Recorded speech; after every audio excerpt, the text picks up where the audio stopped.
Oinofagia. Oinofagia es dolor al tragar los alimentos.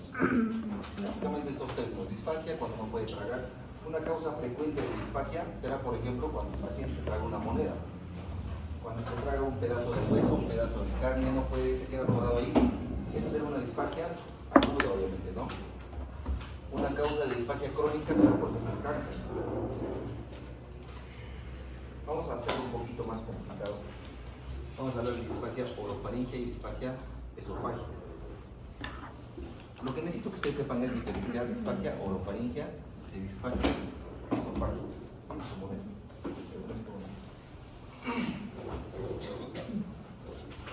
Para hacerlo más entendible, vamos a escribir en la pizarra.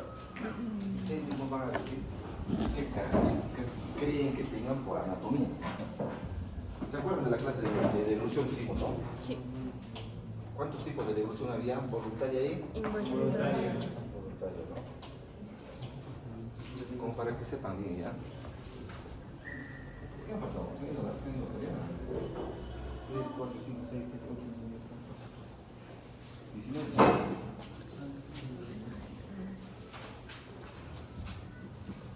Doctor, buenas tardes.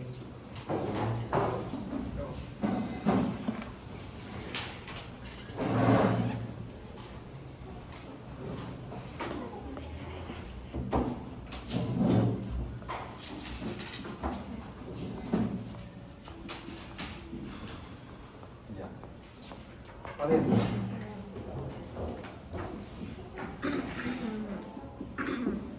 Ya, si el paciente dice, doctor, no puedo pasar, y se señala acá en la parte superior, ¿qué disfagia es? ¿Orofaringia o esofágica? Orofaringia. Orofaringia, ¿no? Entonces señala la parte Cervical. cervical. ¿Qué pasa si el paciente dice, doctor, no puedo pasar, y se agarra toda esta parte? Disfagia esofágica, sencillo. Para que se produzca la disfagia orofaringia, ¿dónde debe estar el problema principalmente? Por encima del esfínter esofágico superior, obviamente, ¿no es cierto? ¿Va a poder pasar con facilidad la saliva hacia abajo? ¿Cuántos litros de saliva se produce al día? 1.2 aproximadamente, ¿no? Si hay una disfagia orofaringia, ¿qué va a pasar con esa saliva? ¿Se va a acomodar y va a pasar por un ladito? ¿Qué va a pasar? ¿Por dónde va a salir? Se lo veo. Va a salir por la boca. Entonces va a producir Se lo veo. cialorrea. ¿Qué camino, aparte del esófago, hay entre la boca? Bueno, aparte de la boca, ya, tenemos acá la boca, acá tenemos el esófago, y acá ¿qué conducto hay? Las vías respiratorias. Si la saliva o lo que coma el paciente ya está saliendo por acá, no puede pasar por acá, ¿a dónde más se va a ir? En las vías respiratorias. Se va a ir a la vía respiratoria. ¿Qué va a producir ahí? ¿Qué va a sentir el paciente? Va a sentir Ahogo. sensación De ahogo. de ahogo. Ahogo. El paciente va a decir, cada que como, después de deglutir, después de tragar, siento que me ahogo. ¿Por dónde más va a querer salir la comida? Por la nariz. Va a haber Regurgitación. regurgitación Nasal. nasal. Obviamente ahí va a haber regurgitación oral, ¿no? Porque va a regresar. ¿Ya? ¿Cuántos segundos después de la deglución va a ser? ¿Va a ser varios segundos después o pocos segundos después de la deglución? Pocos segundos después. Pocos segundos después de la deglución. Son las características principales que ustedes deben saber para pensar en una disfagia orofaringia.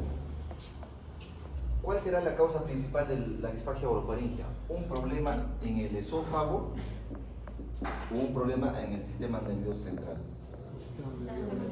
¿Por qué produce un problema en el sistema nervioso central disfagia orofaringia? Porque recuerdan cuántos pares craneales se necesitaba para deglutir, para pasar de la boca hacia el esófago. Primero se necesitaba el músculo trigémino para que el músculo trigémino facial para que mastique, para que cierre la boca, para que mueva la lengua, para que haga la contracción de los músculos o de los músculos faringios. Cuando tengan una disfagia orofaringia, tienen que pensar en un problema neurológico. Problemas neurológicos, El más conocido, Parkinson. accidente cerebrovascular. Parkinson. ¿Qué más? Cualquier patología del sistema nervioso central, un cáncer, por ejemplo. ¿Ya? O sea, por ejemplo, es que pongo un caso clínico. Viene un paciente de 85 años que cuando camina le tiembla la mano y dice no puedo tragar. ¿Dónde posiblemente lo tienen que enviar ustedes? El neurólogo. ¿Al gastroenterólogo para que le haga la endoscopia o al neurólogo? El neurólogo. Probablemente sea más para el neurólogo. ¿Ya? Y en cambio, en el caso de la disfagia esofágica, generalmente, bueno, es lo que vamos a ver. ¿Está claro? Está fácil de entender, ¿no es cierto? Pues lo mismo para las diapositivas. Sí se ve, ¿no? Los últimos, ¿ven? Los juegos los.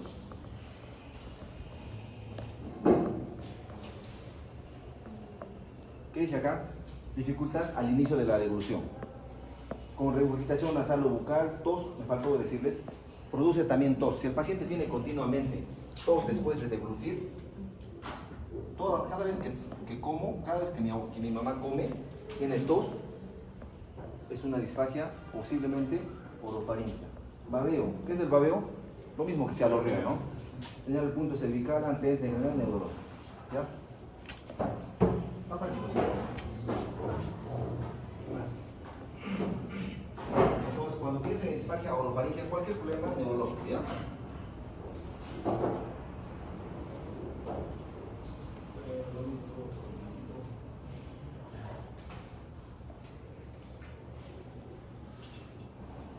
Disfagia esofágica, ¿cuáles son las características? Generalmente ocurre varios segundos después de deglutir. El paciente casi siempre señala el dolor torácico, como les dije, y asfixia por la noche. ¿Por qué sería asfixia por la noche? ¿Cuál sería la fisiopatología de la asfixia por la noche?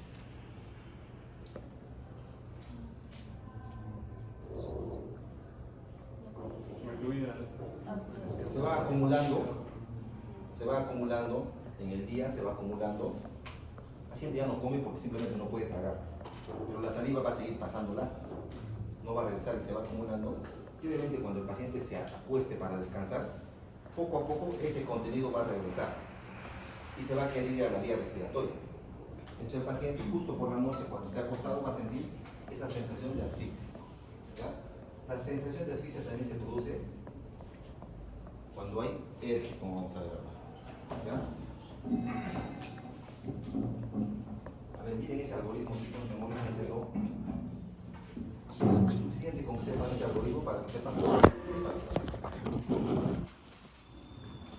¿Sí se ve, no?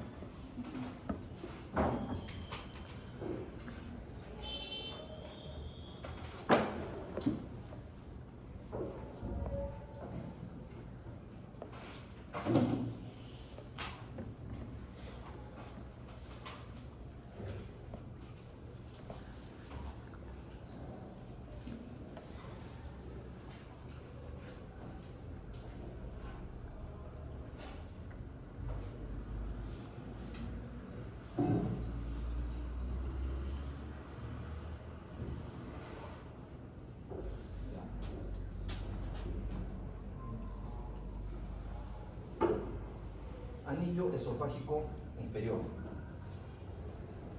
Bueno, en esta clasificación, como pueden ver, dice, primero tienes que saber si es una disfagia orofaringia, si es una disfagia esofágica. Con lo que acabamos de ver es fácil de diferenciar, ¿verdad?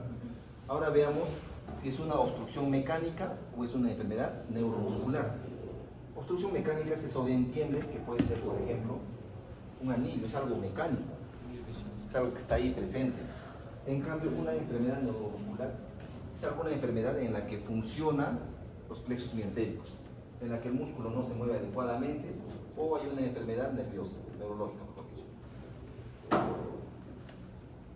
Pregunta, ¿este anillo que se ve acá, esta membrana, producirá una disfagia mecánica o neuromuscular? Mecánica.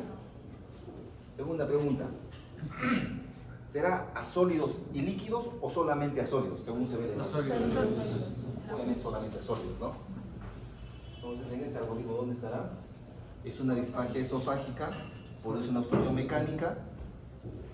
Es una disfagia que todo el tiempo va a estar presente o dependerá de la comida que el paciente ingiera.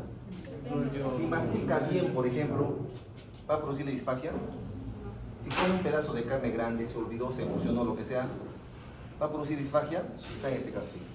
Por eso se dice que la disfagia por membrana esofágica es una disfagia intermitente. El paciente que la dice, ¿sabe qué, doctor? A veces me atoro y a veces no. Sobre todo, tienes que preguntarle, ¿en qué momento se atora más? ¿Cuando come cualquier comida o cuando come, por ejemplo, las carnes? Sobre todo cuando no mastico bien y me trago un pedazo grande de carne. ¿Ya? Ahí sospechas tú un anillo esofágico, una membrana esofágica. ¿Y qué examen le vas a pedir? ¿Qué examen se ve ahí? Radiografía de tórax. Es una radiografía de esófago con contraste. Anoten eso, por favor. Radiografía de esófago con contraste. Ahí se ve la imagen por... Ya llevó ustedes imagenología, ¿no? ¿Es imagen por sustracción o por adición?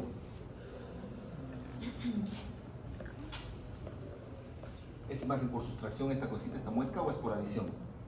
Eso les preguntan siempre, ¿no? A esta estructura se está aumentando, digamos así, masa, o se está disminuyendo.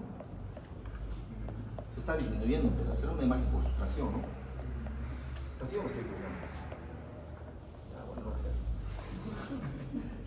Se ve esta característica muesca, ¿ya? Esta es una membrana esofágica superior y este es un anillo esofágico inferior. ¿Ya? Lean el nombre, ¿ya? Va a entrar esa pregunta. Anillo de Schatzky. Ya, va a entrar esa pregunta. Paciente que le dicen que tiene un anillo de Schatzky, posiblemente esté comprometido, doctor, puede ser que esté comprometido porque anillo es compromiso, van a decir, ¿no?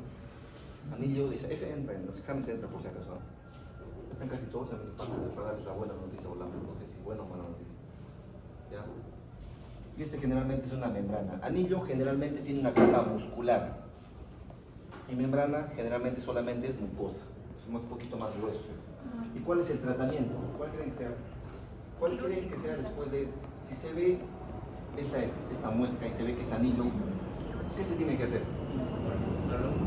Se hace una endoscopía y con la endoscopía se trata de romper, cortar, hacer que este anillo quede más abierto. ¿Ya? Anoten, a ver, síndrome de Plummer-Vinson.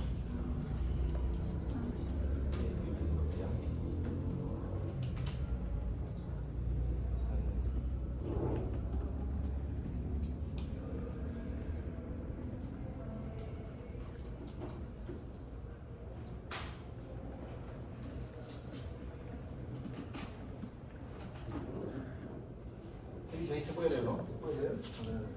Vamos a aumentar.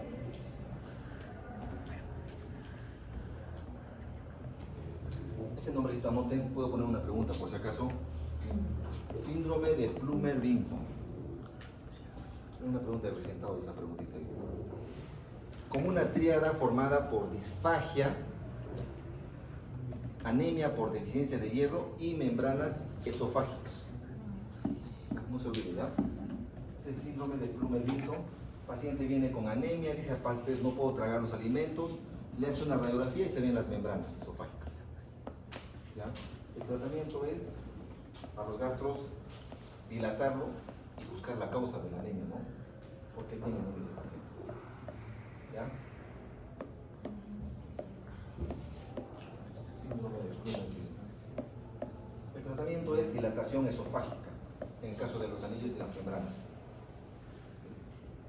La calasia, lo más preguntado.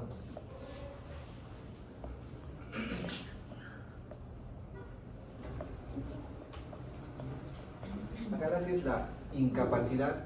A ver. Ahí está. A ver. ¿Cómo se llaman los neurotransmisores en este caso que cierran el esfínter esofágico inferior? La acetilcolina y la estancia P. ¿Cómo se llaman las que abren?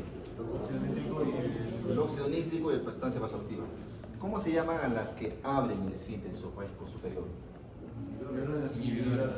Inhibidores. Y las que cierran, excitadoras. ¿Ya? Con respecto a lo que acaban de leer, vean ustedes la fisiopatología. ¿Qué dice ahí arriba? Fisiopatología de la calasia. ¿Qué dice?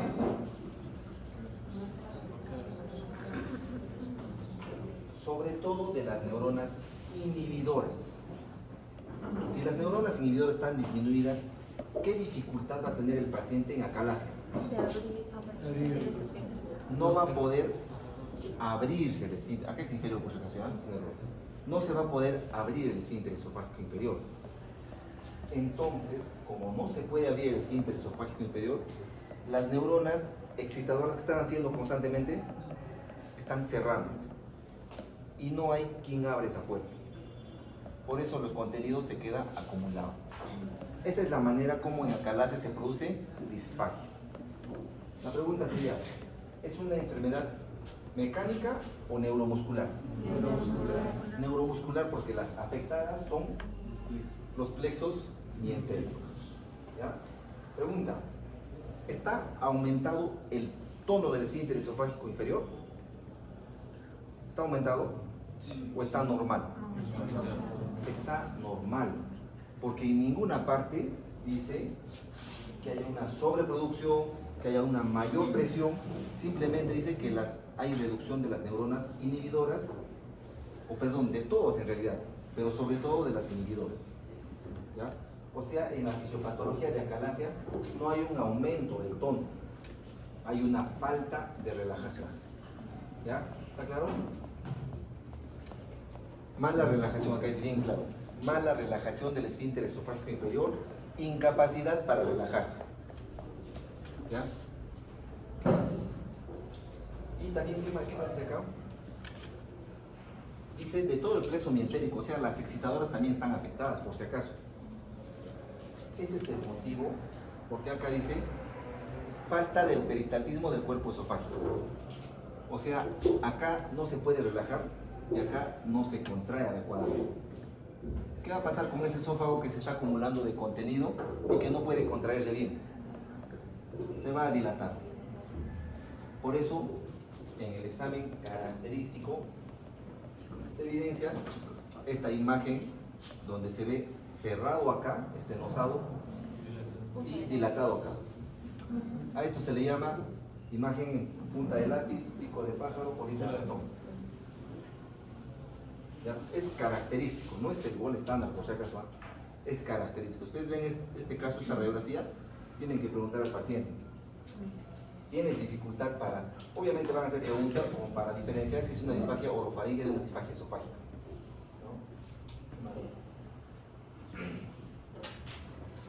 Las características clínicas, a ver, chicos, todas las características. Sí pueden leer, ¿no? Para preguntarles a cualquiera al final de la clase.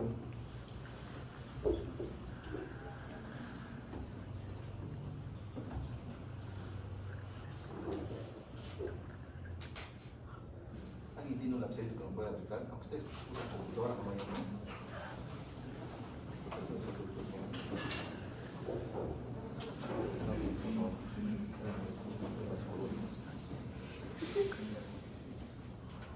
Al final de la clase les voy a preguntar, ¿ya? A cualquiera. Y si no me contesta va a ser menos puntaje en sus orales, ¿ya? Como para que despierten mientras les voy a dar la mano. Bueno, no sé si será buena noticia para todos, pero en todos los demás cursos toman examen, un solo examen largo, ¿no? No, me refiero a que los dos docentes combinan los exámenes, uno manda 10 preguntas, el otro 10 preguntas. En gastro era cada uno independiente, pero nos están, no sé si obligando o nos están diciendo ya, prácticamente estamos obligados a tomar un solo examen. O sea, entre los dos. O sea, yo también dije, doctor, no, por favor, no. O sea, no. El jefe de curso nos dijo eso, nos estamos diciendo que tenemos que hacer igual para todos. Vamos a hacer un solo examen con el doctor Tello. Voy a tratar de hablar todo lo que sea necesario y tratar de conseguir sus diapositivas del doctor, le pirataríamos. Y le pasaremos. Entonces, se debe un poquito más exigente en la clase, sobre todo para que vengan, ¿no? Antes no consideraba la asistencia, pero ahora sí va a ser obligatoria la asistencia. Y también se va a tomar orales. Todos, ¿qué nota quieren, chicos? ¿Con qué nota quisieran tener orales? Si me dicen 20, les voy a decir, pues pongo 11. A ver, una nota promedio, estándar. Yo digo 11, ya, bajemos un poco. Entonces baja, yo subo. 18, digan ustedes 18, yo les digo 10 en los 12. Un poquito más, 16. Por el momento todos tienen 16 en orales. ¿Está bien? No, necesito 16. ¿Están de acuerdo o no están de acuerdo? ¿O quieren que realmente les tome orales? Pero desde la próxima clase. No, desde ahora, pues todo lo que les pregunto ahora. O sea, ¿cuál va a ser el objetivo? Es que ¿saben cuál es el problema? Si yo les pongo nota muy alta, el otro grupo se entera, como ustedes son chismosos, les avisan, el otro grupo no sé cómo se entera y reclama. Le reclama al doctor Tello y debe ser injusto, pues no. Tiene que ser justo para todos, entonces. Por el momento va a ser una nota de 16. ¿Ya? Pero voy a tomar orales. Traten de no bajar, porque si no me contestan, van a tener menos un punto. Si me contestan, se entienden. Va a ser el chiste entonces. Pero ¿de qué voy a tomar los orales? Les voy a tomar de todo lo que estoy hablando. O sea, ahorita les estoy explicándoles. Por decir, les pregunto ahorita, ¿cómo se llama ahorita? Cojo un número. ¿Cómo se llama o qué está alterado en la calasia? Las neuronas excitadoras y inhibidoras. Si no me contesta, significa que está durmiendo, que no está atento. ¿Y qué se merece? Un -1, ¿sí o no? ¿Ya? Un abrazo, ¿no? ¿Ya, chicos? ¿Damos en eso? Tienen que contestar, o sea, tienen que estar atentos. ¿Ya? Por ejemplo, esto han leído ya, ¿no? Les voy a preguntar entonces a cualquiera. A ver. ¿Atentos, chicos? Y si no han venido, obviamente falta, bueno. A ver, oblitas. Así, ¿cómo no bajar? Ah, Mech, que lo deje, ¿no? No, sí, Uno más. ya. Ay, se me pasó. Perdón. Se me pasó. ¿Qué no hay en acalasia? ¿Reflujo o regurgitación? Reflujo. No hay reflujo. Sí. ¿Estás seguro? Segurísimo. A ver, manchego. ¿Qué no hay? ¿Reflujo o regurgitación? No hay reflujo. Con este ¿ya? No se olviden esta pregunta. No produce reflujo. Nunca debe haber reflujo. ¿Por qué no debe haber reflujo? Porque si no puede pasar de arriba para abajo, porque está cerrado, ¿va a poder pasar del estómago hacia el esófago? Obviamente no. Entonces, si tienes un paciente con probable acalasia y el paciente tiene reflujo, siente pirosis, boca amarga, es probable que no sea acalasia. ¿Ya? Pero algo característico del ERGE es la regurgitación. ¿Qué es regurgitación? Pozo.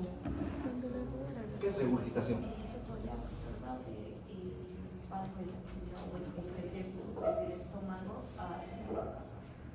Es el retorno del contenido alimenticio del estómago o esófago hacia la boca sin esfuerzo.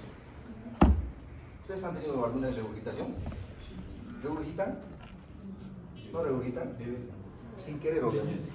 ¿No les pasa que comen su adobito, su lomo a las 10 de la mañana y a mediodía sienten en la boca ese saborcito a veces? ¿Les ha pasado o no? Sí les ha pasado. O cuando toman sobre todo alcohol.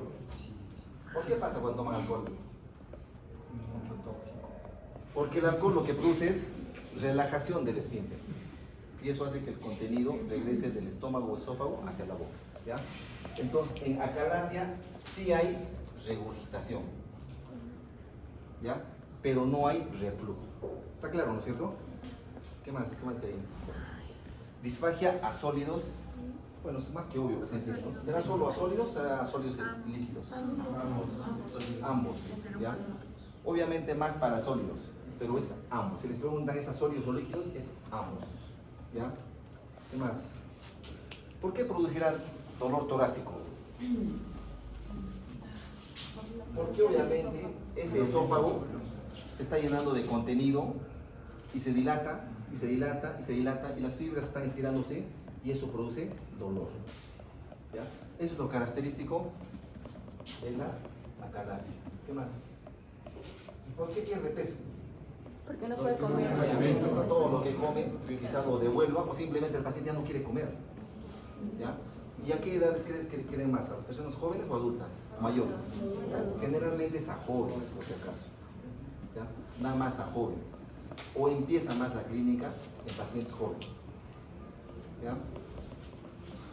No se olviden las características, ¿ya? Son las características clínicas, características con las que el paciente viene. Dice, doctor, no puedo tragar. no puedo pasar ni agua, me duele acá y constantemente estoy devolviendo la comida, estoy escupiendo porque me regresa la comida. ¿Ya? ¿Cuál es el examen característico? Radiografía de esófago con contraste. ¿Ya? Pico del oro, ¿cómo será? Entonces, ¿saben? Si les ponen eso, piensen que se trata de calasia, pero no es la única causa por si acaso. ¿Ya? ¿Cuál es el gol estándar? Manometría. ¿En qué consiste la manometría? La manometría consiste en que nosotros, esta es una sonda, como una sonda nasogástrica. Se mete por la nariz y como ustedes ven, tiene sensores, ¿no? Tiene un sensor acá.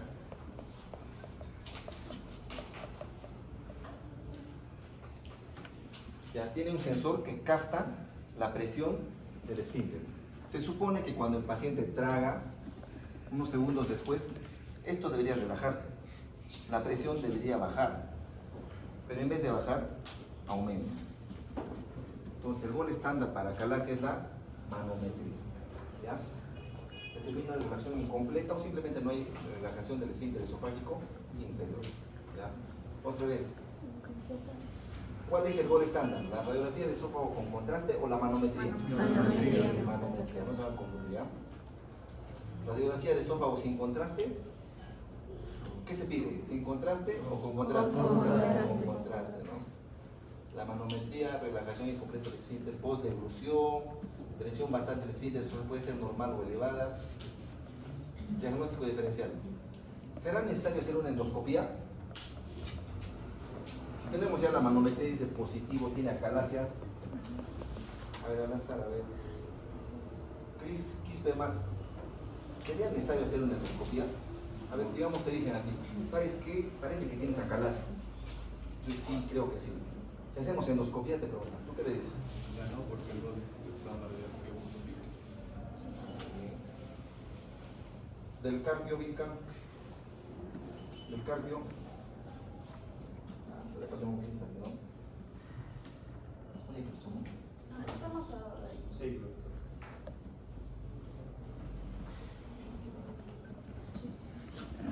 Y si fuera un paciente de 50 años, o de 40, mejor dicho, ¿le hacemos o no? Pero si sabemos el gol, ya sabemos que tiene acalasia. Por si acaso. Es para hacer diagnóstico diferencial. Imagínate tú que tiene toda la clínica, que tiene esta imagen, que en la manometría efectivamente ves que no se relaja. Si en esta parte, o cualquier órgano, o acá crece un tumor o cáncer, va a presionar el esfínter esofágico inferior. Crece o simplemente lo enrolla en el diafragma que crezca el cáncer. ¿Puede enrollar y presionar y producir esta imagen? Sí. Claro que puede producir. Un cáncer más frecuente que crezca en el fondo del estómago, ¿puede presionar ese esfínter? También puede presionar. Un cáncer que crezca acá y que sus células, o que el cáncer infiltre al esfínter esofágico inferior, matando a las células inhibidoras, ¿puede producir síntomas o indicios de acalasia? Sí, puede producir. Ese es el motivo por qué se hace una endoscopía digestiva. Estamos obligados a hacer la endoscopía, porque es el principal diagnóstico diferencial. Adenocarcinoma gástrico puede producir toda la clínica, la sintomatología, la radiografía, incluso la manometría de una acalasia. La endoscopía no se hace para llegar al diagnóstico, se hace para descartar que no es el cáncer. ¿Ya? El diagnóstico diferencial entonces, adenocarcinoma gástrico. Otro diagnóstico diferencial, Chagas. ¿Ya? Entonces, estos dos producen acalasia secundaria, se llama. ¿Ya? Acalasia secundaria. También produce todo. ¿Ya? ¿Cuáles son las complicaciones? Carcinoma de esófago. ¿Ya? Puede producir carcinoma, puede producir cáncer de esófago. La endoscopía siempre se debe hacer. Y el tratamiento, dilatación endoscópica o con balón. ¿Se acuerdan la clase anterior, no? Les mostré una imagen. Lo mismo se hace con el Savary, se mete acá, se dilata, se fuerza, o lo ideal se mete un baloncito Acá hay un globito, se infla y eso hace que se abra, que rompa las fibras. ¿Ya?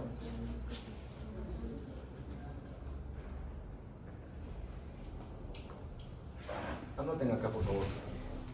Miren acá, ¿qué se ha hecho? Se ha hecho un corte, se ha hecho una miotomía. ¿Ya? Esta se llama miotomía de Heller. Este nombre. Les voy a dejar las diapositivas por si acaso, chicos, ¿ya? Miotomía de Heller, anoten ese nombre.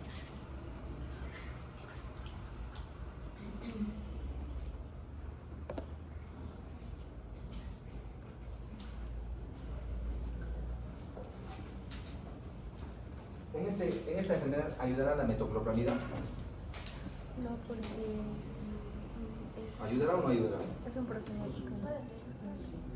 ¿Qué hace la metoclopramida? ¿Qué hace con la presión? Hace que haya mayor presión en el esófago, ¿verdad? No. Dijo. Produce, es como que lo exprimiera. Entonces uno diría, sí, la metoclopramida sí, lo va a exprimir y va a ayudar. Pero ¿qué también hace la metoclopramida? Aumenta la presión en el esfínter esofágico inferior. ¿Y cuál es nuestro problema? Que no se relaje. Y si le damos metoclopramida, ¿qué va a pasar? Va a producir más presión. ¿Va a mejorar o va a empeorar? Va a empeorar. ¿Cómo se llama el medicamento que tiene óxido nítrico? Dinitrato de isosorbida. Es el tratamiento médico que tú puedes dar a un paciente, porque cuando alguna vez tengas un paciente con acalasia, no vas a poder hacer ni dilatación, ni inyección, ni vasoperador. Lo único que puedes hacer es darle dinitrato de isosorbida y decirle que no tome metoclopramida. Porque por razonamiento van a darle metoclopramida con seguridad frecuente. Dale metoclopramida para que haya un lo exprima y así pueda mejor comer. No, la metoclopramida está contraindicado por si acaso, ¿ya? Entonces repito, ¿cuál es el tratamiento quirúrgico? Miotomía. ¿Cuál es el medicamento que se utiliza? ¿Qué está contraindicado? La metoclopramida. También se puede hacer inyección de toxina botulinínica, no tener solamente la placenta. ¿Qué más? Está claro con respecto a acalasia, ¿no? Entonces, vayamos acá al algoritmo. Acalasia, ¿es orofaringia o es esofágica? Esofágica, nos venimos acá entonces. ¿Es solamente a sólidos o es a sólidos o líquidos? Nos vamos por este brazo. Es una enfermedad neuromuscular. ¿Es intermitente o es progresiva? Es progresiva. ¿Cuál es la característica principal? Regurgitación y baja de peso. Es acalasia. Es una enfermedad donde hay disfagia a sólidos o líquidos y enfermedad neuromuscular, y se caracteriza porque hay baja de peso, porque hay regurgitación, es más en pacientes jóvenes, dolor torácico. En la fisiopatología está caracterizado por la falta de relajación del esfínter esofágico inferior. El examen característico que es radiografía con contraste y el gol estándar es la mamografía. Estamos obligados a hacer la endoscopia. ¿Ya? Vayamos al siguiente. Espasmo esofágico difuso. ¿Cómo es el peristaltismo primario? ¿Después de qué se produce? De la Después de la deglución. Es ordenado, ¿no? Se contrae acá, se relaja acá, luego se contrae acá y se relaja acá. Ordenado. En esta imagen se verá ese orden. Se está contrayendo acá, al mismo tiempo está contrayendo acá, al mismo tiempo acá, acá. A eso se llama espasmo del esófago y es de todo el esófago. O sea, es espasmo esofágico difuso. ¿Ya? ¿Producirá dolor? Si se contrae acá al mismo tiempo y se contrae acá, ¿dónde se va a ir el aire? Al medio, se va a inflar, pero ahí también se contrae. Por eso en esta enfermedad es característico que haya dolor torácico retroesternal. ¿Ya? ¿Será una enfermedad mecánica o será neuromuscular? Neuromuscular. Es una enfermedad neuromuscular. ¿Ya? Esta sí tiene la característica de que a veces le da la disfagia y a veces no. Es intermitente. ¿Ya?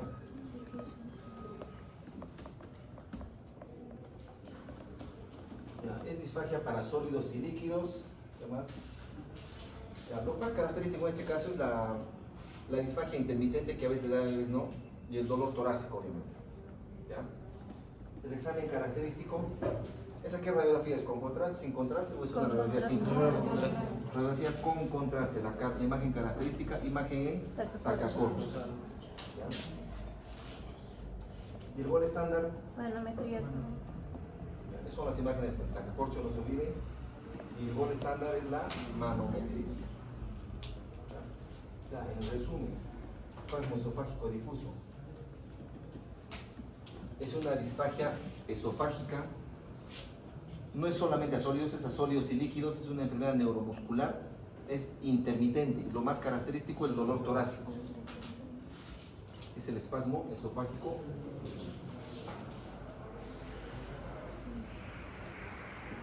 Esclerodermia.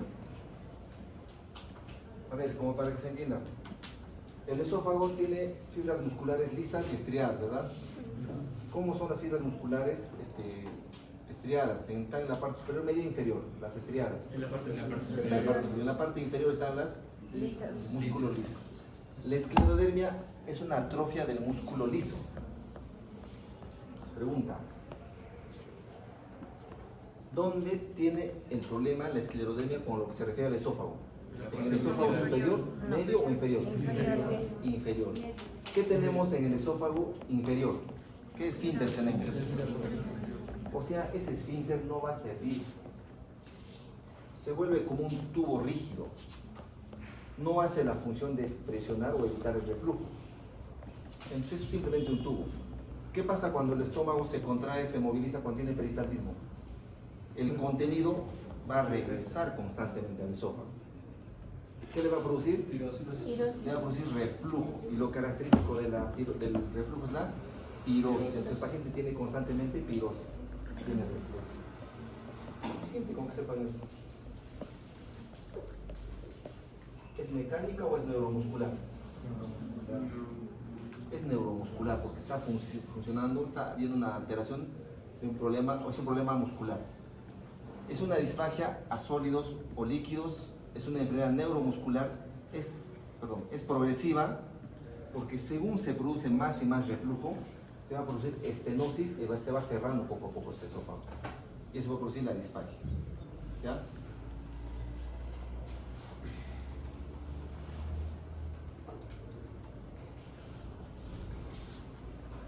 Pues atrofia del músculo liso, hay debilidad de la contracción de los torsos inferiores, incompetencia del esfínter esofágico inferior, y lo característico es la pirosis, el reflujo. Y eso de forma crónica va a producir úlceras, y cuando cicatricen las úlceras va a producir estenosis, y con eso la disfagia. ¿Ya? Lo mismo, ¿no? ¿Y cuál es el gol estándar? O sea, cuando en disfagia van a marcar manometría, ¿no? No hay pierde. Por lo menos van a estar cerca, si no, ¿no? Esto no lean, chicos, no. Vamos a poner preguntas, ¿no? Por si acaso leen, ¿ya? Por si acaso leen lo que se manda. Está fácil, ¿no? Está fácil de entender, ¿no? Hay disminución de la amplitud, no se contrae bien, el esfínter funciona mal y la relajación no está alterada, está más bien relajado, más relajado de lo habitual.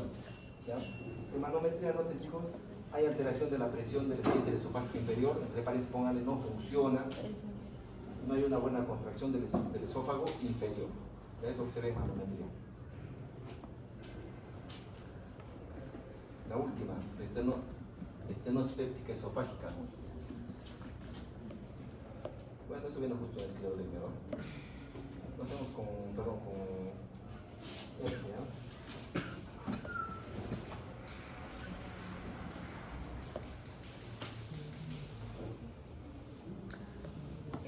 A ver, como para que despiertan, preguntitas, a ver, de Erge. A los últimos, ya los últimos no tienen constancia, cualquiera de los últimos, ya de adelante ninguno, ya. Si no les pregunto, si no escucho, les pregunto a cualquiera de atrás, ¿ah? ¿Cuáles son los componentes de la barrera antirreflujo? Cualquiera de los últimos, aunque sea en coro, pueden ser.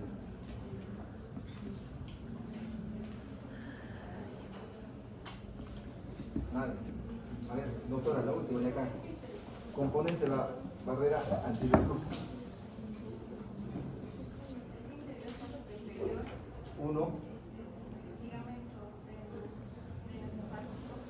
El último, doctora, de su lado. Esos dos y después, doctora. similar del diafragma, ¿no? A ver, hablemos del reflujo gastroesofágico. ¿El reflujo es normal? ¿Se puede considerar normal? ¿Qué es reflujo gastroesofágico? Flujo retrógrado, flujo alterado.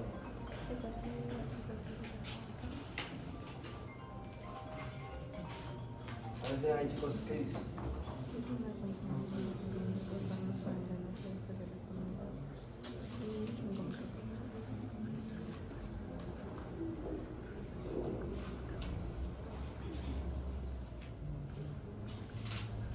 O sea, ¿puede haber episodios normales de reflujo? Sí puede haber. ¿Y cuando nosotros decimos que es una enfermedad por reflujo gastroesofágico? Es muy distinto decir reflujo gastroesofágico a decir enfermedad por reflujo gastroesofágico. ¿Qué dice ahí? Enfermedad por reflujo gastroesofágico. ¿Qué dice? Cuando este reflujo produce síntomas o complicaciones. ¿Cuáles son los síntomas que va a producir? La pirosis, la boca amarga, como dicen los pacientes, la vinagrera, como le dicen. ¿Ya? Es un problema netamente hepático la boca amarga, ¿no? Así dicen los pacientes, ¿no? Tengo boca amarga, quiero que me haga una ecografía, quiero ver cómo está mi hígado. Si hacen la ecografía, está todo normal. ¿Y por qué tengo boca amarga? Si mi hígado dice que está bien ahí. ¿Qué medicamento le vas a dar? Le vas a dar la metoclopramida. Tómese esta pastita que es muy buena para el hígado y va a ver cómo le va a ayudar. ¿Qué te va a decir el paciente? Y le vas a decir el omeprazol para proteger su barriga.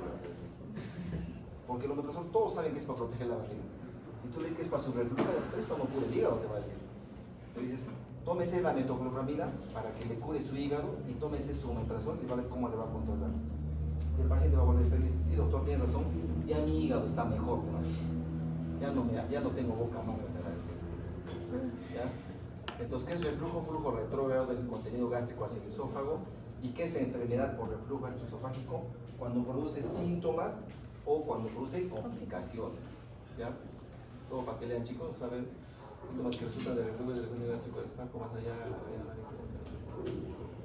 Miren, el reflujo puede ir hasta la laringe. Obviamente, ¿no? Si llega a la boca, para pasar por la laringe. Puede irse hasta el pulmón. Y podrá llegar a los oídos. ¿Hay comunicación entre la boca y los oídos? ¿Hay comunicación entre la boca y los senos paranasales? ¿Hay comunicación entre con la garganta, con la faringe? ¿Algunos han vomitado, chicos? Seguro que sí. Y cuando vomitan, ¿cómo sienten la boca? Dulce, amargo, ¿no? O sea, la bilis es amarga, el ácido es amargo. Y ese ácido, cuando te llega a la garganta, ¿qué te va a producir? Te puede producir dolor. ¿Qué más te produce? Te produce ardor, te produce tos, o sea, te produce todos los síntomas de faringitis. ¿El reflujo puede producir faringitis? Sí puede producir. ¿Puede producirte laringitis? Te puede producir neumonía, neumonía química, lo que sea. Te puede producir asma, también. ¿Te podrá producir sinusitis o titis? Sí, o sea, te puede producir todo eso para el reflujo. ¿Ya? Pero lo característico... ¿Qué estoy copiando estaba copiando de las diapositivas? Pues tienen que leer todo esto, chicos, no van a disculpar. Más información. Epidemiología, no creo que ponga, sería cruel el doctor que ponga epidemiología. O sea que eso lea, ¿ya? No. ¿Qué puedo hacer? Yo no quería, pero... Así es la vida. Fisiopatología, ¿qué dice acá? Fisiopatología de corta duración.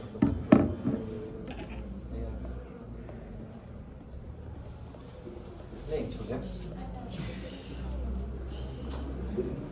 ¿Quiénes forman los factores defensivos contra el reflujo? La barrera antirreflujo. ¿Quiénes forman la barrera antirreflujo? Esfínter esofágico inferior, diafragma y ligamento freno esofágico. ¿Quiénes forman parte del aclaramiento esofágico? El peristaltismo y la producción de saliva. ¿Ya? ¿Y quiénes forman la barrera esofágica? El prépito. A ver, doctorita, ¿quiénes forman el aclaramiento esofágico?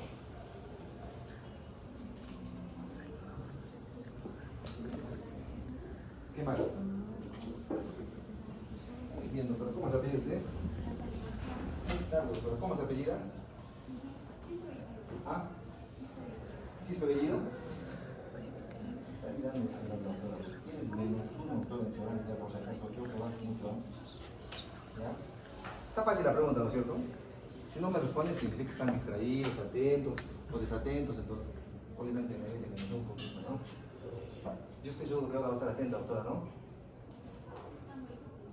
Sí, doctora, yo te creo, doctora. ¿Quiénes forman la barrera antirreflujo? El esfínter esofágico inferior, el diafragma y el ligamento frenoesofágico. Son tres por si acaso, ¿ya? ¿Quién forma o cómo se forma el esfínter esofágico inferior? ¿Cómo se forma el engrosamiento de qué pared muscular era? Del músculo circular. Anoten eso, ¿ya? Si no se acuerdan, pónganle. El esfínter esofágico inferior es un engrosamiento del músculo circular del esófago, ¿no? Miren, aquí está la línea Z. ¿Ya? ¿Qué es la línea Z? Es el límite entre la mucosa del esófago y la mucosa del estómago. ¿Ya? Si están juntos, o sea, la idea es que esto esté al nivel donde está el esfínter esofágico y donde está el diafragma, para que juntos hagan una presión y no haya un retorno. ¿Qué va a pasar?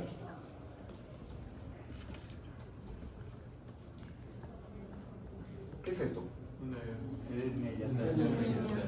Miren cómo está la barrera antirreflujo. Está al mismo nivel. O sea, el diafragma y el esfínter están trabajando juntos. Y acá, el esfínter está acá y el diafragma está acá. Entonces no hay una buena contención, no hay una buena barrera. Entonces el ácido va a subir acá con más facilidad y de acá va a subir hacia el esófago. O sea, ¿cómo va a estar la barrera antirreflujo? Va a estar alterada. ¿Ya? ¿Cómo se llama esta hernia? Hernia del hiato esofágico tipo 1 por deslizamiento. Anoten eso, por favor. En el esfínter o en el reflujo, o en la enfermedad por reflujo esofágico, una hernia hiatal esofágica tipo 1 por deslizamiento complica, empeora o produce simplemente la enfermedad por reflujo gastroesofágico. Es el tipo 1, no es el tipo 2 ni el tipo 3 por si acaso. ¿Quién altera la barrera entre el reflujo? Un ejemplo, hernia hiatal tipo 1. El aclaramiento esofágico. Interviene en el aclaramiento esofágico el peristaltismo primario. Anoten bien eso, por favor. Es el peristaltismo primario que afecta, no es el peristaltismo secundario. ¿Para qué servía el peristaltismo secundario? Cuerpo extraño. Cuando hay una dilatación patológica del esfínter del esófago, ¿no? Y el aclaramiento esofágico residual está producido por la salivación, por la producción de saliva, lava. Por eso algunos recomiendan que cuando tienes mucho reflujo debes masticar chicle, porque como produce más saliva, nada más. No hay que hacer estudios para ver si se ayuda o no realmente, ¿no? Pero hay pacientes que sí vienen masticando chicle porque dicen que sí les ayuda. ¿Qué más?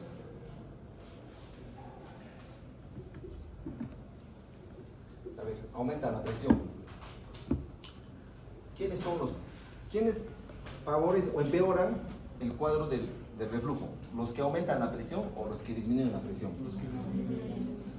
¿Quiénes empeoran, perdón, es para no haya confusión? Los que disminuyen la presión. El alcohol, la grasa y el chocolate. O sea, justo cuando salen, como cuando van a tomar, ¿no? Pizza, ¿qué más toman? Su cafecito, obviamente lo más importante, ¿no? El alcohol. ¿Ya? ¿Cómo es eso? Metoclopramida. ¿Qué hace la metoclopramida? Aumenta la presión del esfínter esofágico inferior. Los antiácidos, por ejemplo, el hidróxido de aluminio, hidróxido de magnesio. ¿Ya? Las proteínas también aumentan la presión. ¿Quiénes disminuyen la presión? Los estrógenos y la progesterona. ¿En qué etapa de las mujeres se eleva más los estrógenos y la progesterona? En el embarazo. En el embarazo. ¿Por qué creen que las mujeres tienen más náuseas o tienen más reflujos durante el embarazo? porque aumentan la producción de estrógenos y progesterona. Por eso es frecuente que las mujeres que están gestando tengan más reflujo. ¿Qué les debemos dar a ellas cuando están gestando? Antiácidos, que no les hacen ningún daño, les ayudan. ¿Ya? ¿Qué más? Grasa, alcohol, chocolate, no se olviden esto, ¿ya?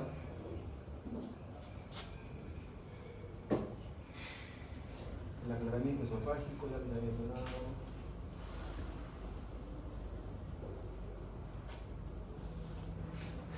La barrera esofágica. A ver, lean cuáles son los tres componentes de la barrera esofágica.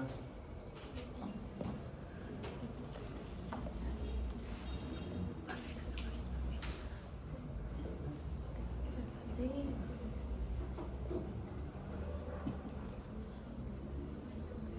Ya está, ¿no? De memoria. Defensa preepitelial. ¿Qué es esto? Moco. ¿Ya? Defensa epitelial. Las células. Las uniones intercelulares, los desmosomas. Anoten eso, preguntan a veces. Los desmosomas. Las uniones intercelulares son los desmosomas, que lo que hacen es evitar que el ácido que atraviesa el moco entre a las capas más profundas. Si entran, de vez en cuando entran, lastiman, matan estas células, y estas células son reemplazadas por estas. Y después, cuando están estas, son reemplazadas, entonces la restitución epitelial es una defensa también. ¿Ya? A eso se refiere defensa epitelial. ¿Qué tipo de mucosa tiene o qué tipo de tejido tiene el esófago? ¿Cómo se llama? Estratificado, plano, ¿no? Escamoso parece, ¿no? No queratinizado. ¿Ya?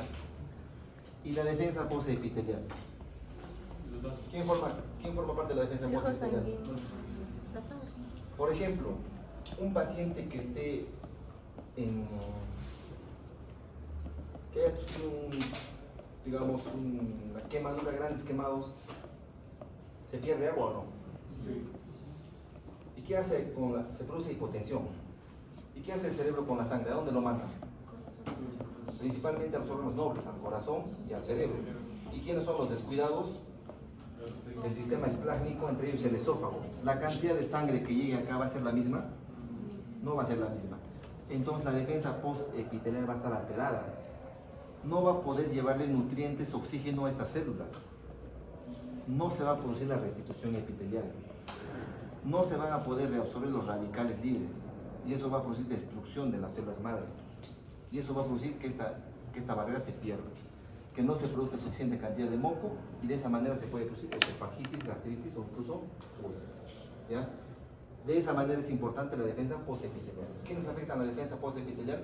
Cualquier cuadro de anemia, cualquier cuadro de hipotensión, un paciente que ha sufrido accidente de tránsito, un paciente que tenga sepsis, porque hay shock séptico, y hay una inadecuada llegada de sangre. ¿Ya? ¿Alguien está bostezando? ¿Están atentos, no? ¿Quiénes forman parte de la barrera esofágica entonces?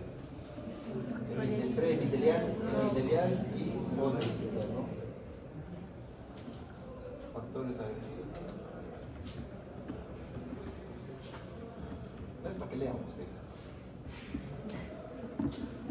La barrera de factores defensivos, está fácil, ¿no? Se entiende, ¿no? Ahí está todo.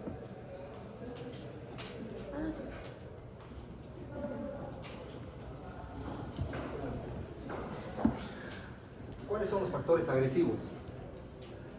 ¿El ácido clorhídrico será factor agresivo? La bilis. Pero la bilis no está en el esófago, ¿sí? No necesariamente se vomita. Hay un reflujo gastroesofágico, pero también hay un reflujo duodenogástrico. Los que han visto endoscopías han visto que a veces en el estómago se ve bilis. Y esa bilis también puede regresar al esófago. Por eso es un agresor la bilis, la pepsina, el ácido clorhídrico, las enzimas pancreáticas incluso. ¿Ya? Y si sobre eso se agrega el Helicobacter pylori o medicamentos como los AINES, va a producir mayor factor agresivo. Factores agravantes, a ver, vean chicos, para preguntarle a cualquiera.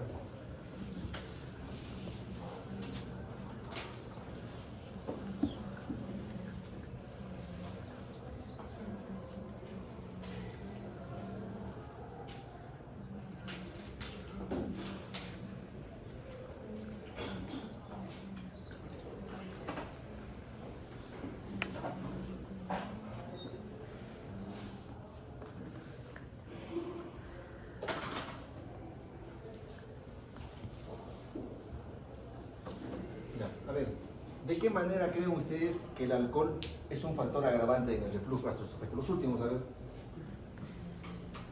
A ver, doctora, la última de esta fila. Sí, sí. El alcohol. Sí lo dije en Lanza. A ver, doctora, esta fila, la última. La de negro. Me la sabías. Claro, les he dicho, ¿no? Café, chocolate, el alcohol. ¿Y el tabaco, doctora? La que está a su lado. ¿Qué produce el tabaco, chicos? En general, con las arterias. Produce aterosclerosis, ¿verdad? Entonces, ¿qué capa va a estar afectada entonces? La defensa posepiteliana va a estar afectada. De esa manera el tabaco produce. ¿De qué manera la postura? ¿Qué tiene que ver la postura con el reflujo? Doctora, la última de acá. ¿Qué tiene que ver la postura? ¿Cómo la postura puede empeorar un reflujo, un paciente que tiene reflujo? Sí, la de negro, la de negro. La postura. Es el estar parado versus el estar echado. ¿En qué momento es más el reflujo? ¿Cuando está parado o cuando está echado? Cuando está echado, obviamente, porque se pone en ese nivel. De esa manera la postura. Por eso a los pacientes que tienen reflujo hay que decirles que duerman sentados. ¿Qué les parece? No, bien tranca, ¿no? Simplemente que le eleve un poquito su cama. ¿Y cómo lo puede elevar? Más almohadas. Hay que ponerle más almohadas y algunos siendo extremos le dicen ponle un ladrillo debajo de la cama. El simple hecho de levantar un poquito la cama le va a ayudar. ¿Ya? ¿Qué más? Y la obesidad, aunque acá todos son flaquitos, ¿no? ¿Cómo la obesidad puede producir? Porque la grasa presiona el estómago y hace que haya más reflujo. El embarazo, ¿de qué manera el embarazo? Aumenta La progesterona, porque el mismo útero va a producir presión sobre el esfínter, ¿no? La grasa, cafeína, el chocolate, porque disminuye la presión del esfínter esofágico inferior. La etnia tal, porque altera la barrera del reflujo. ¿Y esto de cuál? Los nitratos. ¿Por qué los nitratos? ¿Qué hacen los nitratos? ¿Qué hacía la calasia? Aumenta, disminuye la presión. Los produce más reflujos. ¿Ya? Fácil, ¿no es cierto? Entonces, cuando van a salir a tomar, tienen que salir a aburrirse, ¿no? Perdón, cuando vayan a bailar, tienen que salir a aburrirse, ¿no? No coman su pizza, no tomen café, no tomen alcohol. ¿Para qué voy a salir, no? Sin alcohol no hay diversión. Anatomía patológica, eso sí es eminentemente teórico. Esto sí que es de memoria, léanselo, memorícenlo, apréndanselo. No sirve para la parte clínica, pero sí para los exámenes. Paciente no le vas a decir, no, ¿sabes qué, señor? Tú tienes bastantes eosinófilos, ¿qué te parece? Ah, qué bueno, doctor, ¿y cómo me curas? Eosinófilos en el epitelio, como sin neutrófilos, hiperplasia de la capa basal, elongación de las papilas. O sea, hay más eosinófilos de lo habitual. Hiperplasia de la capa basal y elongación. ¿Ya? De memoria, chicos, ¿ya? No les va a servir, pero sí tienen que saber su ya.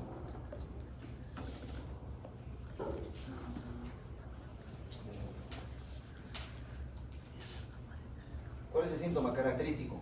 Pirosis. La pirosis, ¿no? Lo característico es la imagen, está botando fuego por la boca, ¿no? Otro síntoma característico, aunque no lo crean, la tos. La tos crónica. Ya les expliqué por qué, ¿no? Porque el ácido regresa, llega a la garganta, irrita la garganta, les produce, como dicen los pacientes, faringitis crónica. Ya me han puesto todos los antibióticos y no me controlan. El único antibiótico que me ha hecho bien ha sido el omeprazol. Quiero que me den mi omeprazol. Así vienen los pacientes. ¿Ya? ¿Por qué? Porque el omeprazol controla la acidez, es el medicamento ideal para el reflujo. ¿Ya? ¿Qué más? Tienen que saber acá, ¿qué tienen que saber? Lo único que tienen que saber acá, chicos, es que la tos es un síntoma característico de y paciente con tos crónica, que no tenga síntomas pulmonares, o sea, le van a ocultar obviamente, tú vas a pensar en que tiene hernia. Si tiene faringitis crónica constante, le han puesto más de una vez inyectables endovenosos para la faringitis, le da su omeprazol por si acaso. ¿Ya? Y como dice acá, tos que responda a terapia supresora de ácido es cero. ¿Ya? Obviamente no todas las cosas van a ser que tampoco, ¿no? Otra fisiopatología que tiene mismos receptores en el cerebro y esto estimula al vago para que se produzca la tos. Síntomas típicos: pirosis, regurgitación, puede producir también sensación de disfagia por si acaso. El paciente dice, siento que hay algo acá, doctor, siento que hay algo acá. ¿Y qué es lo que está produciéndose ahí? Que se produce más moco y ese moco el paciente lo siente incómodo y siente que hay algo. ¿Ya? Odinofagia también puede producir. Y los síntomas atípicos: el dolor torácico, la tos, las manifestaciones, o sea, todo lo que está relacionado con los órganos que les he mencionado: faringitis, otitis, sinusitis, neumonía, laringitis, hasta incluso síntomas de asma puede producir. ¿Ya? ¿Cómo llegas al diagnóstico? Historia clínica. ¿Qué vas a preguntar en historia clínica? ¿Tiene pirosis? ¿Tiene boca amarga? ¿Tiene tos crónica? Ha ido bastantes veces al médico y ya no le está calmando. Si te dice pirosis, prácticamente puedes decir que es un R. ¿Ya? Ensayo terapéutico con terapia supresora del ácido. El paciente tiene constantemente tos, le das omeprazol, le mejora la tos, es R.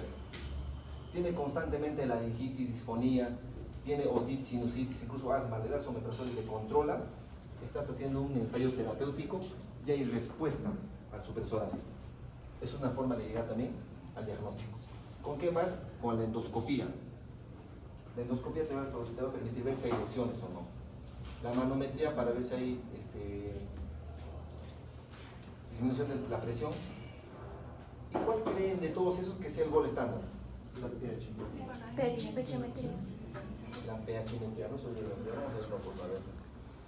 Historia clínica, entonces, no se olviden: pirosis, tos crónica, faringitis.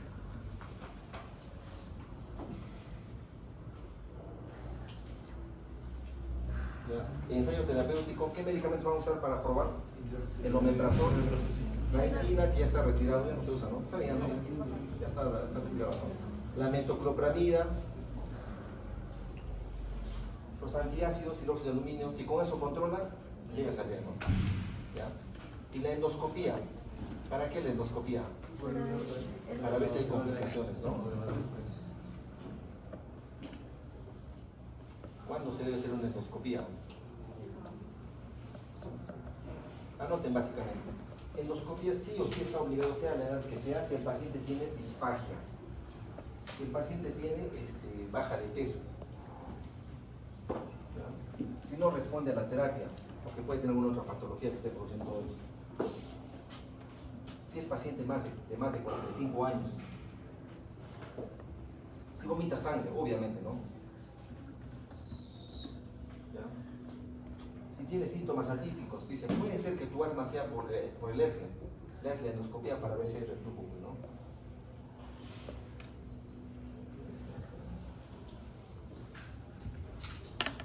Signos de alarma: disfagia, anemia, baja de peso, vómitos persistentes que no remiten,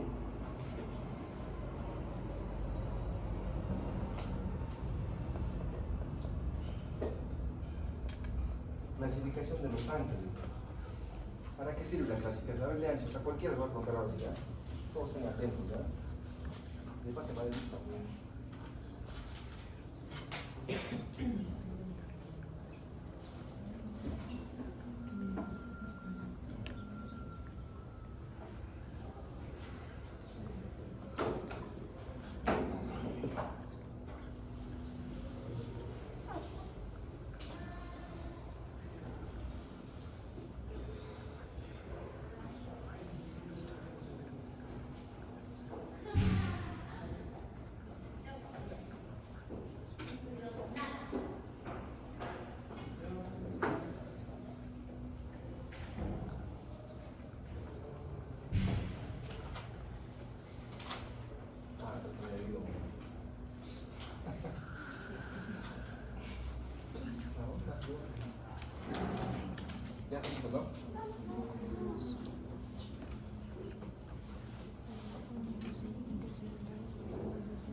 sin nota, ¿ya? Porque son varias cositas. A ver, la última, vamos a ver acá. La primera, segunda, tercera. La que está solita. ¿Cómo es Los Ángeles A? Menor a 5 milímetros. Delante, está delante, doctor. Los Ángeles B. Mayor a 5 milímetros. Delante, doctor. Los Ángeles C.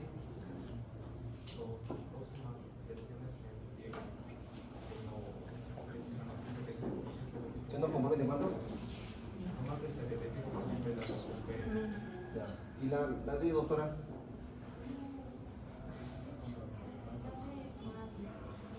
¿Más de cuánto? Más de, ya no somos de los que han dado examen, ¿no? Más del 75%, ya no se van a olvidar, ¿no? Facilito, ¿no? A, menos de 5 milímetros. B, más de 5 milímetros, independiente de cuántos hay. C, cuando la esofagitis, la circunferencia no compromete el 75%, es menos del 75%. Y D, cuando compromete más del 75%.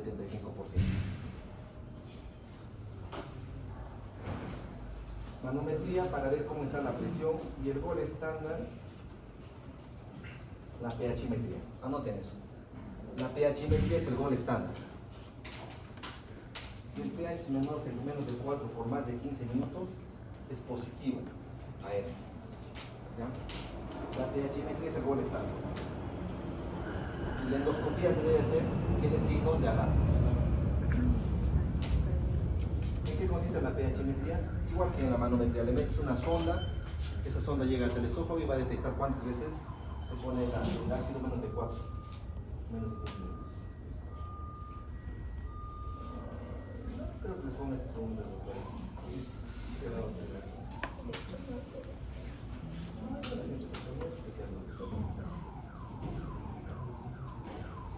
¿Y cuándo hacemos la radiografía?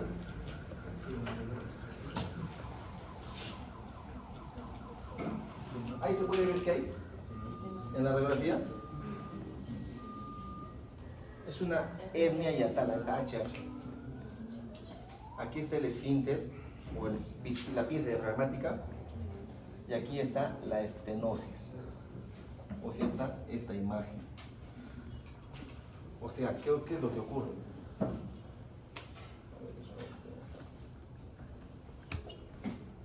¿Cuál es la fisiopatología de la estenosis péptica? El ácido constantemente regresa al estómago, produce úlceras, por si es una úlcera, es otra úlcera, esta de acá, todo esto de acá es una úlcera. Cuando sana esa úlcera, cuando cicatriza, cierra demasiado. Es un tejido fibroso. El tejido fibroso es elástico. El tejido muscular, sí, se dilata. Este tejido fibroso ya no se estira. Queda todo el tiempo cerrado. Eso es lo que produce la estenosis.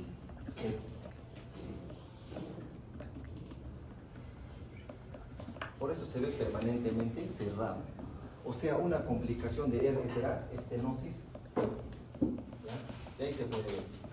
Acá, por ejemplo, hay una úlcera, otra úlcera, otra úlcera, y esas úlceras al sanar dejan el esófago cerrado. Entonces, ¿cuáles son las complicaciones de enfermedad por reflujo gastroesofágico? Úlceras esofágicas, estenosis del esófago, hemorragia, porque cuando hay úlcera obviamente sangre, ¿verdad? Y perforación esofágica. ¿Y qué es esófago de Barrett? A ver, doctora de acá, doctorita de acá, la última, no, ya adelante. ¿Qué es esófago de Barrett?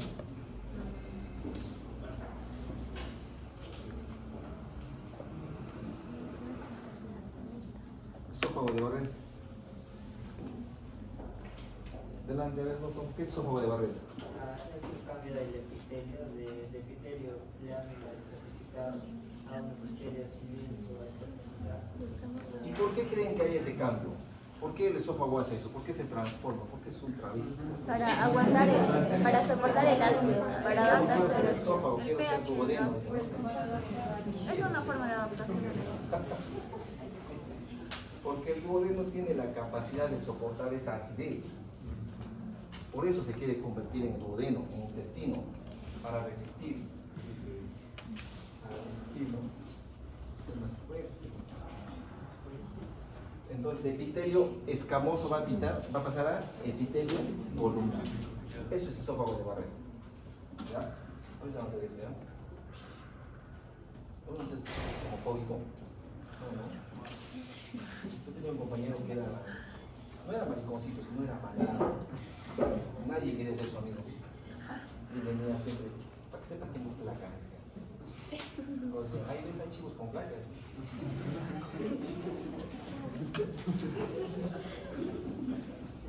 Tratamiento. ¿Cuál es el tratamiento médico? ¿Cuál es el gol estándar?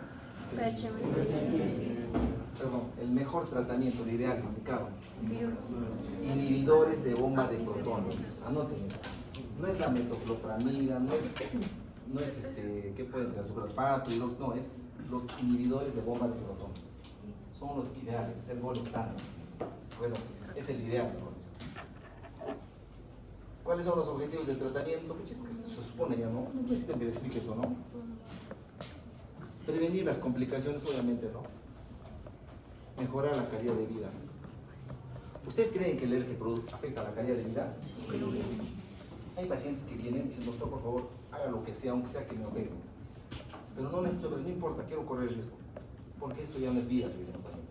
El ácido regresa tanto, llega a la boca, ya no puedo ni comer. Basta que tomo agua y el ácido me regresa a la boca.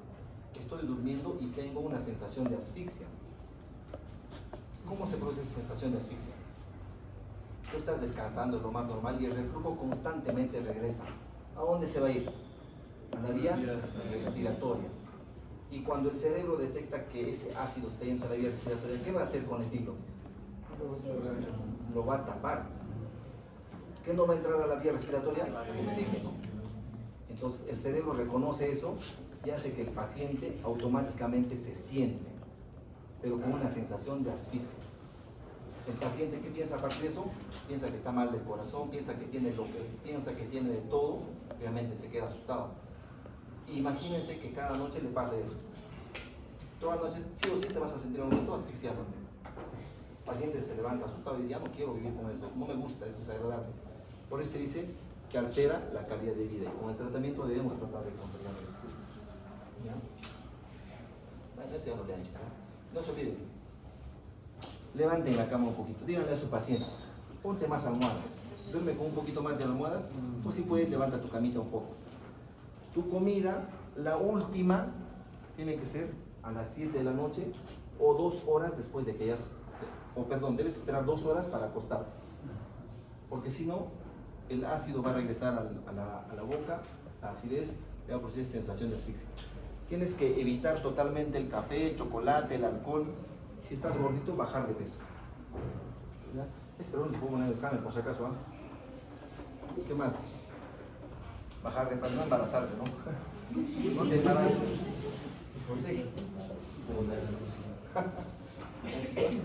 Los inhibidores de bomba de protones y las medidas higiénicas dietéticas, que es evitar café, chocolate, alcohol, elevar la camilla.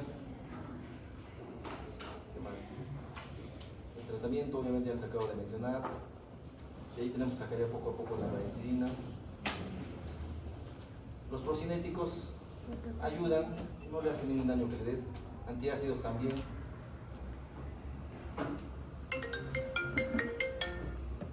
Y el tratamiento quirúrgico, por ejemplo, ¿en qué caso estaría indicado un tratamiento quirúrgico? Súper indicado.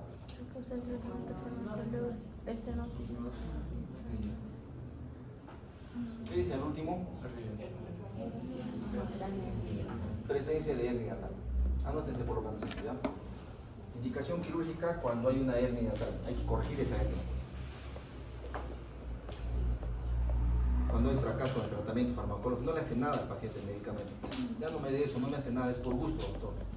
Cuando tiene estenosis esofágica, pero sobre todo cuando hay hernia yatal. ¿Ya?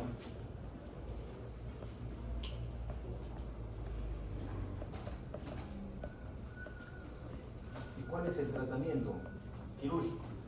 Cuando es un reflujo incapacitante. No necesariamente correcta. ¿Qué dice ahí? Duplicatura de índice. ¿Ven cómo le he hecho como una correíta al esófago? De los dos bordes de los dos partes del fondo, lo junta y le hace como una correíta para que haya menos el flujo. ¿Ya? Con duplicatura de índice. ¿No tienes eso ya? Con duplicatura de índice. Eso ya no. ¿Ya? ¿Qué es el esófago de Barrett? Es metaplasia intestinal, por si acaso. Cambio del epitelio escamoso a epitelio columnar. Y el diagnóstico por endoscopía. Tienen toda esta imagen. Tomas la biopsia y ves metaplasia, tejido intestinal, tejido epitelio columnar. ¿Qué es lo malo del esófago de Barrett? Que de metaplasia puede pasar a displasia, displasia de bajo grado, moderado, alto grado, y después da adenocarcinoma. Pregunta, ¿cuál será el tipo de cáncer que afecte a la parte superior del esófago? ¿Adenocarcinoma o carcinoma epidermoide? Carcinoma epidermoide. ¿Y del esófago inferior? Adenocarcinoma. ¿Cómo se explica esto? ¿Qué era esófago de Barrett? Metaplasia intestinal. O sea que este esófago se ha convertido, digamos así, a intestino. Y el intestino es glandular, es una glándula. ¿Y cómo se llaman a los cánceres que provienen de glándula? Adenocarcinoma en este caso, ¿no? Y si la lesión ocurre en la parte superior, ¿tiene algo que ver con la metaplasia intestinal? ¿Qué tipo de epitelio tenemos en el esófago superior? Epidermoide. Será un carcinoma epidermoide. ¿Ya? Anoten, chicos, por favor, ¿ya? El cáncer que se produce en el esófago puede ser epidermoide, entre paréntesis le pone generalmente en la parte superior, por el tipo de epitelio, obviamente les acabo de explicar. O puede ser un cáncer, un adenocarcinoma, esto sería en el esófago inferior, cuando evoluciona de esófago de Barrett. ¿Ya? Obviamente también en el esófago inferior puede haber un carcinoma epidermoide, pues si no derivas del esófago de Barrett, ¿no? ¿Qué más? Tiene riesgo, el ERG, pregunta sería, la enfermedad por reflujo gastroesofágico tiene más riesgo de producir ¿qué tipo de cáncer? Adenocarcinoma, ¿ya?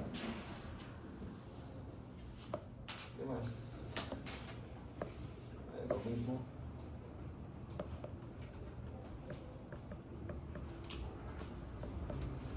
Chicos, descansen 5 minutos. Nosotros llamaré listas. No se vayan, para llamar listas. Almanza.